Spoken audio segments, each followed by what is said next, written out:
you someone who needs to know exactly where your story's going before you write a single word? Or do you sit down to the page with nothing but a character and a vague idea of the story and you trust yourself to figure it out as you go? Or maybe you've tried both and you're somewhere in between. Or perhaps you've even felt like you were doing it wrong either way. Here's what I want you to hear today. There's no wrong way. There's only the way that's right for how your brain is wired. And in this episode, we're going to find yours. So stay with me because what you discover today might just change the way you approach your writing.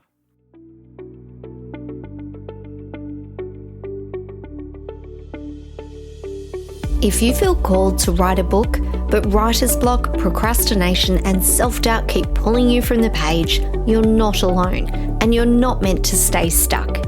Hi, I'm Maddison, author and life coach, and I've created this podcast as a creative space grounded in faith and mindset transformations to help you break through your blocks, gain creative clarity, and finally finish the book you're meant to write. So grab your cup of liquid gold and let's write the darn book together. Hello, my friends, and welcome to Write the Darn Book. I'm your host, Maddison, and before we dive into today's episode, I just want to quickly remind you that Write the Darn Book is expanding. The heart of the podcast is still very much the inner work of writing. The mindset, the blocks, the self-doubt, the procrastination, all of those bits around fear and identity, and learning how to come back to the page with more trust and creative flow. But we're also going to be bringing in more of the outer work now too. The craft, the structure, the characters, the dialogue, the revision process, the publishing world and all that entails regarding query letters and synopsis and agents. So all of those practical pieces that are going to help you get the book out into the world too. So moving forward, Mondays will be Mindset Monday episodes focused on the inner work of writing, and Wednesdays will be Writing Wednesday episodes where we focus on the craft, structure, publishing insights, and the practical writing support that you also need. Because finishing a book takes both the mindset and the manuscript, the writer and the work. And I'm so excited to support you with both as we keep writing the darn book together. All right, let's get into today's episode. Today, we're diving into one of the most searched topics in the writing world. And that, my friends, is the pantser versus the plotter debate. But we're going to go further today than most conversations on this one because I want to help you understand not just which one you are, but why you are and how your natural writing personality actually shapes the approach that's going to work best for you and your writing. Now let's start with something that might feel a little confronting. A lot of writing advice fails writers. And it's not because it's bad advice, it's because it was written for a specific type of writer. And that writer might not be you and how you are wired to write. Think about the last time that you read a craft book or you sat in a writing workshop. Now, what was said, did it resonate with you or didn't it? Now, if it resonated, that's fantastic. That would have been something that resonated because it's how you are wired to write. But for some of you, and in fact most, you might have felt that quiet little bit of internal panic perhaps when the method that's being taught just doesn't click. You tried to follow the steps, you built the outline or you threw out the outline, and somehow neither produced the book that you could feel that was inside you wanting to be told. And instead of questioning the method, instead you questioned yourself. And that's the bit I really want to address today, because that moment of self-doubt is where so many books stop being written. Writers walk away from their manuscript not because they lack talent or dedication, but because they've been fighting a method that was never designed for the way that their unique brain works. They think that, oh my gosh, maybe I can't write, rather than realizing that the method that was being taught just didn't resonate for how they're uniquely wired. Now, the pantser versus the plotter conversation has been happening in writing communities for decades. But what rarely gets discussed is why certain writers thrive with structure and why others feel suffocated by it, and what it actually means for how you should approach your own book. And that's what we're going to unpack today. So what is a pantser and what's a plotter? What do those topics actually mean? Well, a plotter is a writer who plans before they write. They outline, they map out the story, they structure, they plot the book. They want to know where they're going in the story before they actually start the journey. A pantser, on the other hand, which is a term borrowed from flying by the seat of your pants, is a writer who discovers the story as they write it. So they start with perhaps a character or an image or a feeling, and they just dive straight into the writing, trusting that the story is going to emerge. Now, most discussions of this topic leave it there, as though it's an absolute binary choice. You're either one or you're the other. But that's not how most writers actually work. And it's certainly not the picture that emerges when I look at this through the lens of bird writing personalities. I want to share a story with you about a client of mine. She came to me partway through a novel she'd been working on for about 3 years, and she'd done everything right, or so she thought. She'd plotted out the whole book. She had a chapter-by-chapter outline. She knew her turning points. She color-coded all her character acts and their arcs in a spreadsheet, and it was genuinely impressive, the work that she'd done on this book. But when she sat down to actually write it, she felt nothing. The story felt completely mechanical to her, and she told me that it felt like actually following a recipe when all she really wanted to do was just cook by taste and experimentation. And every time she opened up that outline for her book, she felt the life go out of the scene before she'd even written a single word. Now, when I started working with her, one of the first things I noticed was that she's a dove writing personality. And dove writers are deeply emotional and relational with their characters. So they're emotionally attuned and they write from feeling. They need to discover the characters through experience rather than through specification. They're not generally wired to commit a character to a fixed outcome before they've had a chance to truly know them on the pages of the story. So the problem wasn't that my client couldn't plot.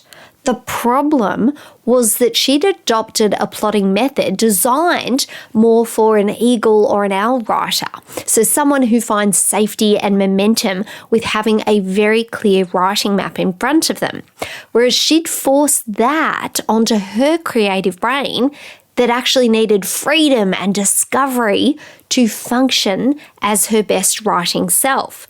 And once we adjusted her approach, keeping just enough structure to prevent her from spiraling, but releasing her from that obligation of that prescriptive outline, her writing completely changed. She finished a full draft within our 90 days together, and it wasn't because she became a different writer.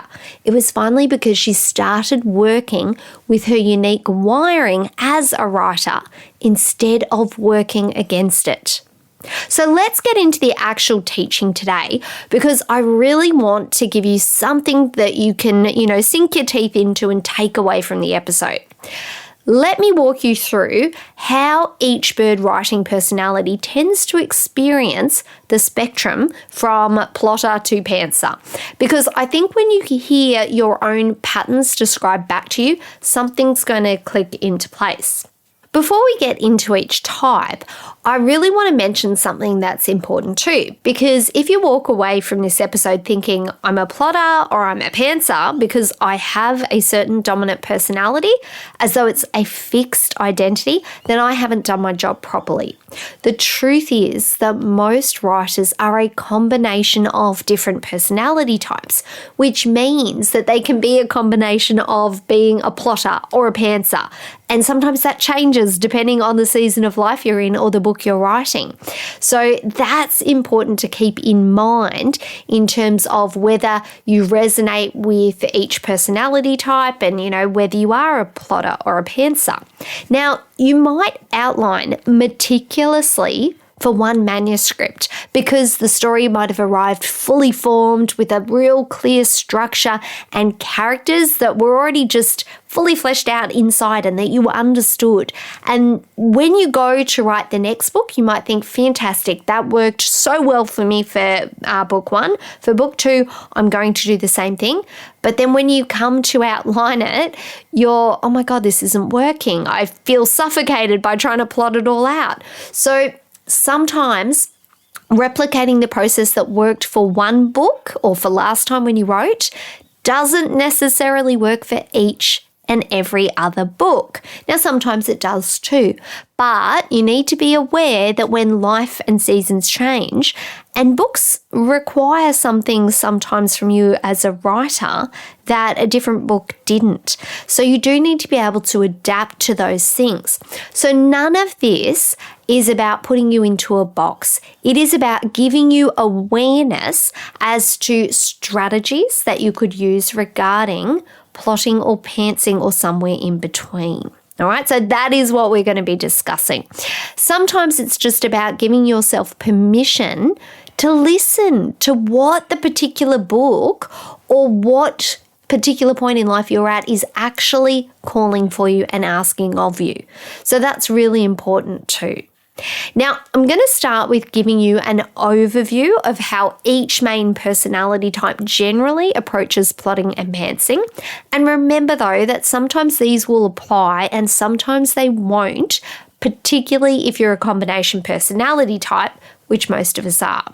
So as you listen to the traits of each, just see or feel or hear or analyze which resonates for you with where you are currently at. Now, Dove writers are feelers first. So they write from emotion, from character, from the moment-to-moment truth of how a scene feels internally.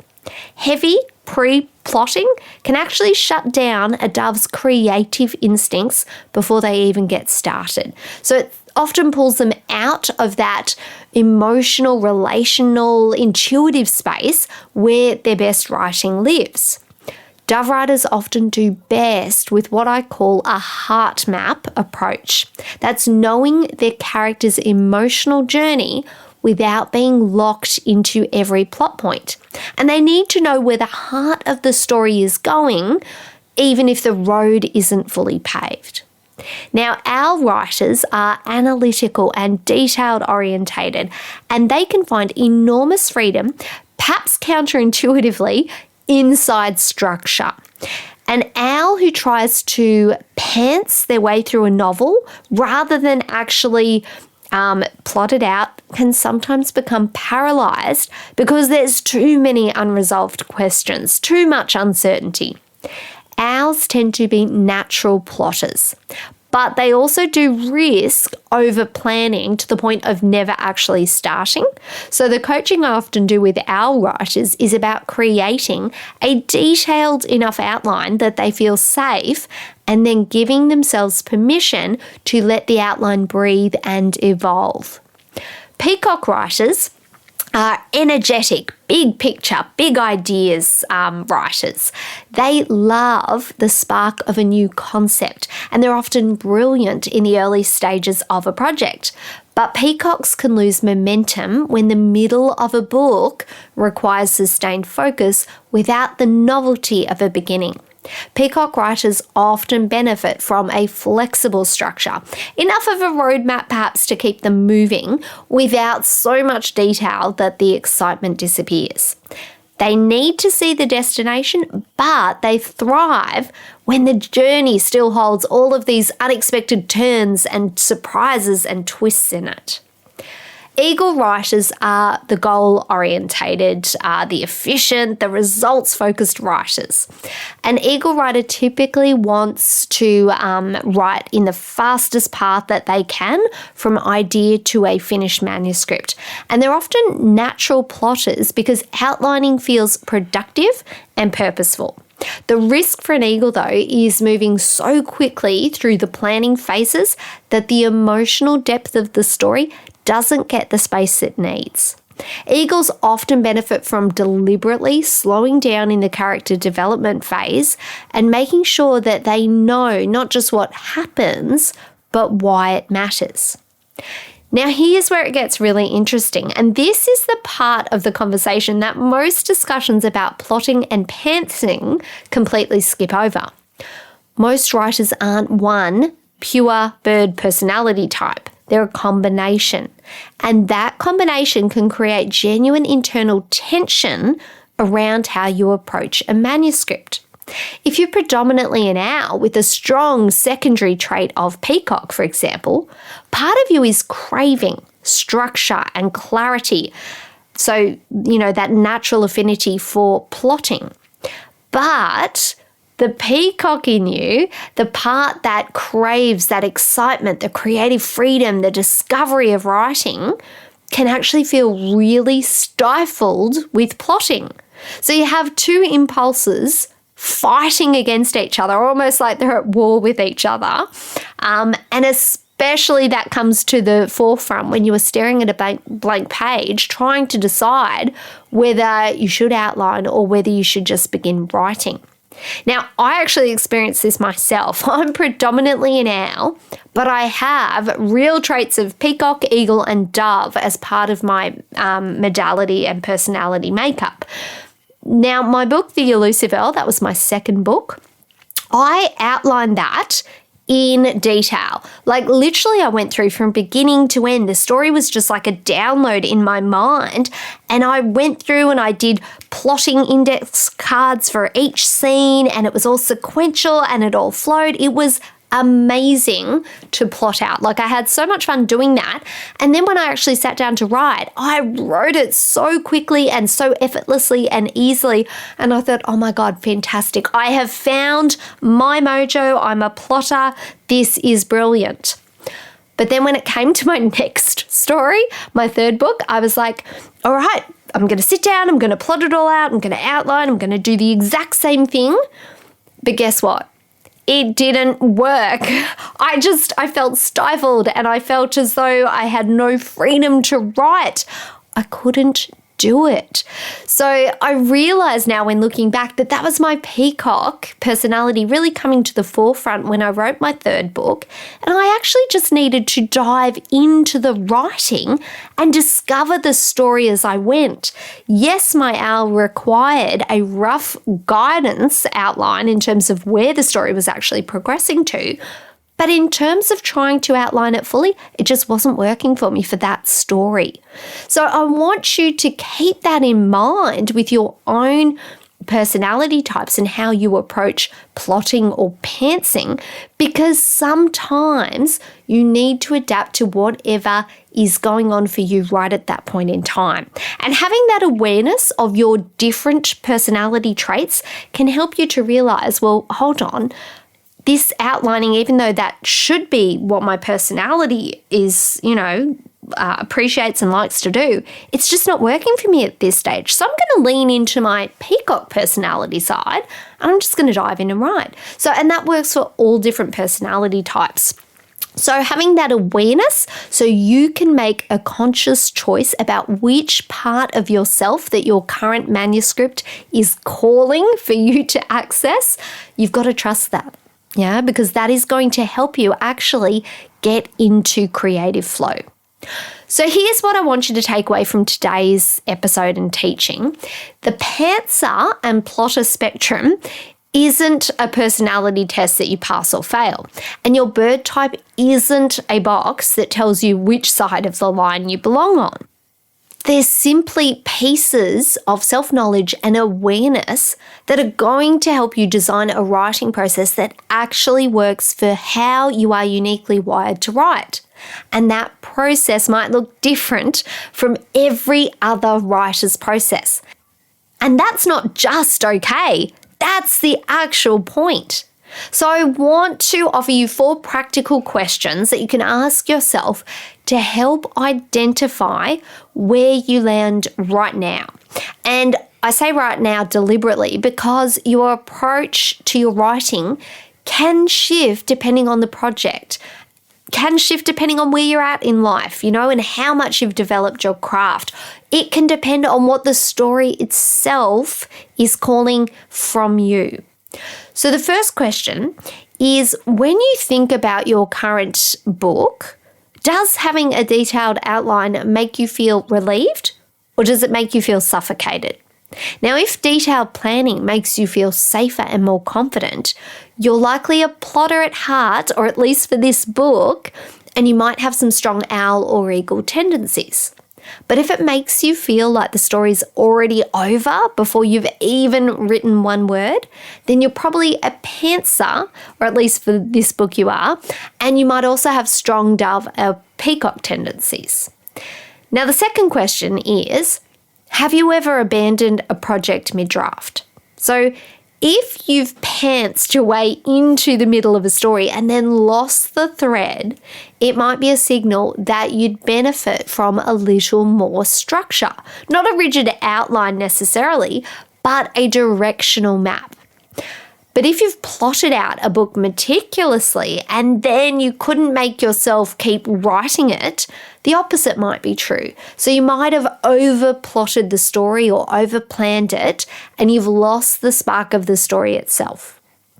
Now, the third question to ask is, when you're writing and it's actually going well, so when you're in that genuine creative flow where the words are just coming, what's happening?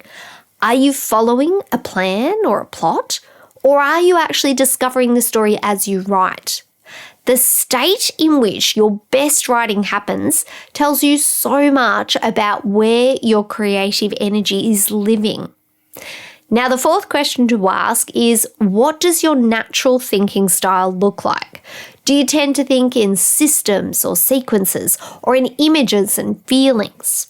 Writers who think in systems often find plotting much more natural, whereas writers who think in sensory images and emotional textures often find pantsing more natural, particularly visual and kinesthetic writers in the NLP modalities sense.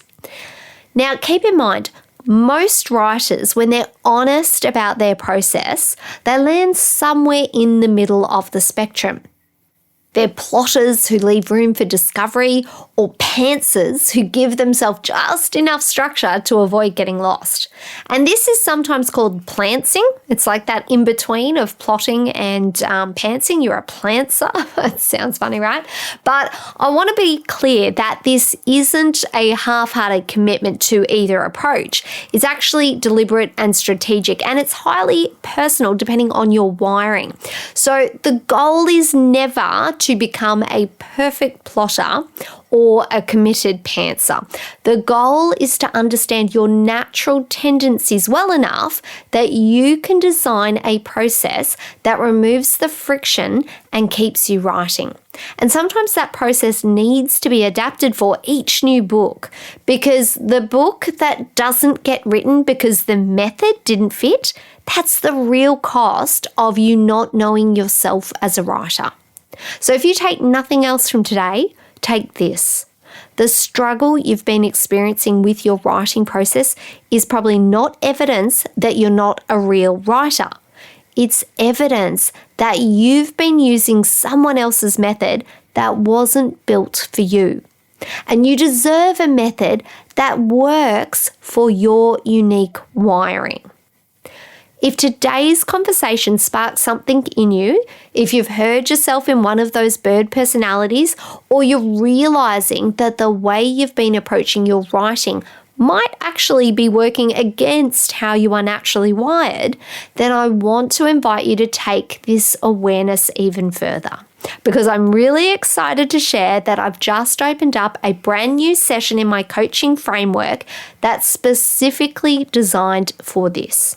It's called the Writing Personality Blueprint Session, which is a dedicated one-on-one 60-minute Zoom session where we dive into your bird writing personality profile and we map out exactly how you are uniquely wired to write. You'll walk away with a personalized blueprint report that gives you specifics and a really clear picture of your creative strengths, your natural resistance patterns, and strategies tailored to you that are going to get you to work your very best in your writing.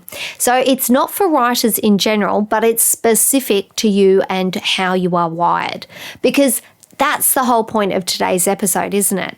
Generic writing advice wasn't built for how every writer's brain works, but your blueprint specific to you will be. And if that resonates and what you feel you need right now, then head to maddisonmichaels.com/blueprint to find out more and book in your session. I've also got an introductory special on at the moment for a limited time. So now is the very best time to finally find out how you are uniquely wired to write and to get a roadmap for your writing going forward. The link's also in the show notes, and I'd truly love to support you on your writing journey. All right, my friends, thank you so much for spending the time with me today. If this episode gave you clarity about your own writing style, I'd love for you to share it with another writer who might be fighting the same battles, because that's how we grow this community, one writer at a time. And remember, my friends, you are the vessel for the story. So let the words flow through you and onto the page. Until next time, take care and let's write the darn book together. My friend, I hope today's episode gave you exactly what you needed for your writing journey. And if it did, would you take 30 seconds to share it with another writer who's struggling to start or finish their book? And if you're loving the show, I'd be so grateful if you left a quick review. It means the world to me and truly makes my day to know that this podcast is helping you. And as you head back into your week, I hope you feel more supported and connected to your creativity. And remember, you're a vessel for the story. So let the words flow through you and onto the page. All right, I'm off to refill my cup of liquid gold and go and do a little writing of my own. Take care, and I'll meet you back here in the next episode of Write the Darn Book.